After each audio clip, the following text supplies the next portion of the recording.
नमस्कार, मैं राज पुरोहित मधुर जी। आप देख रहे हैं एस्ट्रो तक में। आपने सुना होगा कि सूर्य पिता का कारक होता है, सूर्य पूर्वजों का भी कारक होता है। सूर्य तमाम प्रकार से आपके जीवन में एक नई दिशा को, नई योजना को स्थापित भी करता है। यदि आपकी कुंडली में सूर्य अस्त की स्थिति में हो तो आप अधिक संघर्ष करते भी हों तो आपको वह परिणाम, सुखद परिणाम नहीं प्राप्त हो पाता। जी हाँ, आज ये हम बात कर रहे हैं, सूर्य की जो दृष्टि है वह उनके पुत्र शनि पर एक शुभ दृष्टि पड़ रही है।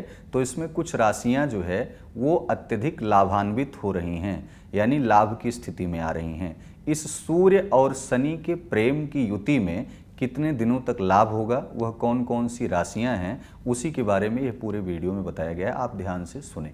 सूर्य के इस कन्या राशि में प्रवेश करने पर गोचर के साथ कुंभ राशि में शनि पहले से विराजमान है, और शनि पहले से विराजमान है यानी सूर्य की जो दृष्टि पड़ेगी शनि के ऊपर, वह कुछ राशियों पर एक लाभ की स्थिति बनाएगी। यानी सूर्य अपने पुत्र के प्रति प्रसन्नता का भाव दिखा रहे हैं। ये एक ऐसा शुभ संयोग है, बहुत कम कुंडली में या ग्रहों के गोचर में देखने को मिलता है। अब जो सूर्य की शुभ दृष्टि पड़ रही है, सबसे पहले आपको बता दें कि शनि की 7.5 मकर, कुंभ, मीन 3 राशियों पर चल रही है और ढैया 2 राशियों पर, कर्क और वृश्चिक। तो शनि की ये जो ढैया और 7.5 की राशियां हैं, यह अपने आप में लाभान्वित भी साबित होंगी। तमाम प्रकार के जो पीड़ित स्थिति में आप पहले से चल रहे हैं, शारीरिक, मानसिक या आर्थिक, उसमें भी आपको बहुत सारी चीज़ें ऐसी देखने को मिलेंगी जो आपकी दिशा और दशा को अलग स्थापित करती हुई दिखाई पड़ेंगी।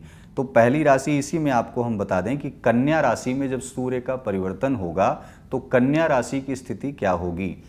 कन्या राशि का स्वामी बुध है, बुध के स्वामी गणेश गणपति माने जाते हैं, गजानन समस्त विघ्नों के विघ्नहर्ता माने जाते हैं। तो ऐसी परिस्थिति में जब सूर्य और बुध इन दोनों की युति बनेगी तो बुधादित्य योग का निर्माण होगा, और बुधादित्य योग का निर्माण होगा तो यानी कन्या राशि के जातकों के जीवन में एक अच्छा सा संकेत देखने को भी मिलेगा।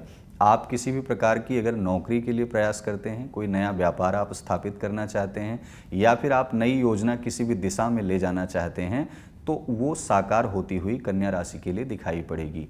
अब जो सबसे महत्वपूर्ण विषय है कि 7.5 और ढैया के जो जातक हैं उन पर क्या लाभ होगा शारीरिक, मानसिक, आर्थिक रूप से, वो सबसे बड़ा विषय है।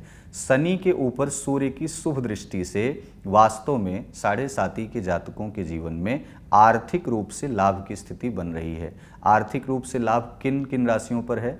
पहली बात तो मकर राशि पर प्रॉपर्टी से संबंधित लाभ की स्थिति बनेगी। आप कोई नया वाहन ले सकते हैं, कोई नया भवन, नई प्रॉपर्टी आप खरीद सकते हैं। ऐसे सुखद संयोग बन रहे हैं। दूसरी वहीं कुंभ राशि जो 7.5 की स्थिति में है, आपका रुका हुआ धन, या फिर कह सकते हैं कि आपने कहीं किसी से कर्ज पहले से ले रखा है तो उस कर्ज की समाप्ति के भी शुभ संयोग प्राप्त हो रहे हैं। तीसरा ये कह सकते हैं कि मीन राशि, मीन राशि में तमाम प्रकार के जो प्रॉपर्टीज से संबंधित विवाद चल रहे थे, उन विवादों पर विराम लगेगा। ये 7.5 की 3 राशियां सूर्य की दृष्टि पड़ने से ये इतना लाभान्वित होंगी। अब रही बात ढैया की, ढैया पर परिस्थितियों में दाम्पत्य जीवन में सुधार होगा, गृह कलेश में मुक्ति मिलेगी। जो तमाम प्रकार के क्लेशों से आप जूझ रहे थे, लेकिन आय और व्यय के मार्ग में तमाम उतार चढ़ाव देखने को मिलेंगे। इसलिए ढैया वालों को, कर्क राशि वालों को बहुत सोच समझ करके धन का आदान और प्रदान करना है।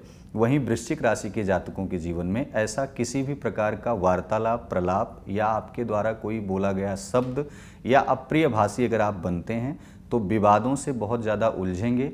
तो सूर्य की शुभ दृष्टि पड़ने के बाद भी ढैया में वृश्चिक को लाभ नहीं मिल पाएगा। इसलिए आप बहुत ज़्यादा अपनी वाणी को नियंत्रित रखें।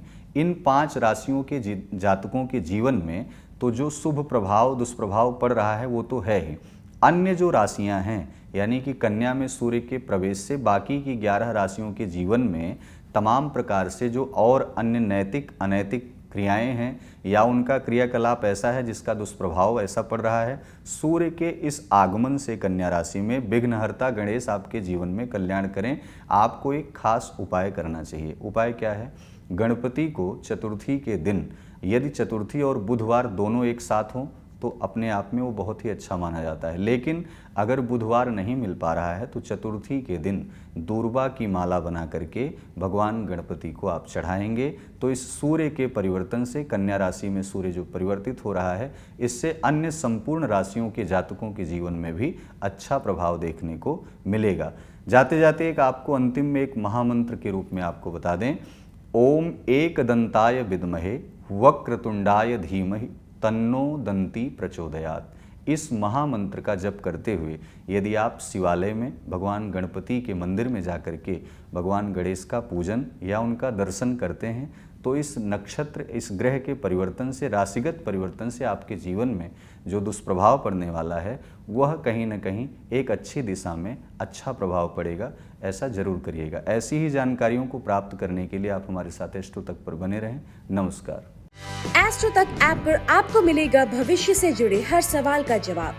डाउनलोड कीजिए एस्ट्रो तक ऐप और चुटकी में जुड़िए इंडिया के बेस्ट एस्ट्रोलॉजर से।